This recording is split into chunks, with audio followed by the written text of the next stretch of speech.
مثل ما ذكرنا بالحلقة السابقة، مقاييس الأجسام تختلف من شخص لآخر، واليوم بنتعرف على مقاييس نوع الجسم المستطيل والجسم اللي بيشبه الساعة الرملية. تابعونا.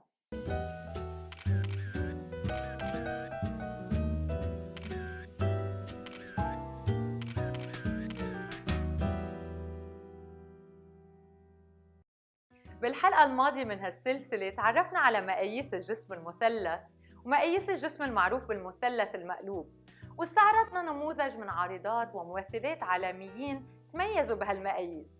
اليوم منكمل لنتعرف على آخر نوعين، وأولهم الجسم المعروف بالمستطيل. هالنوع من الأجسام تتقارب فيه مقاييس الصدر والأكتاف من مقاييس الأوراق دون ثنايا تذكر. أبرز الوجوه المعروفة من ضمن هالفئة الممثلة الأمريكية كاميرون دياز والممثلة ناتالي بورتمان. وملاحظ إنه هالنجمات بيسعوا لخلق ثنايا وهمية توحي ببعض التقوسات من خلال حسن اختيارهم لقصات الملابس. فللإيحاء بصدر أكثر امتلاءً وهيئة تقوسات يستحسن لبس الفساتين بقصات القلب، وكما إنه التوجه إلى قصات بتوسع بعد خط الخصر بتعرض من منطقة الأرداف اللي بيساعد على إظهار خصر أنحف. وأخيراً الفساتين اللي فيهم قصات على الصدر والأكتاف أيضاً بيساعدوا على خلق ثنايا وهمية. ومننتقل للنوع الثاني والأخير، وهالفئة من الأجسام تشبه الساعة الرملية، حيث بتتقارب مقاييس الصدر والأكتاف من مقاييس الأوراق مع توسط خصر نحيف. ومن أمثال هالفئة صوفيا لورين وبيونسي.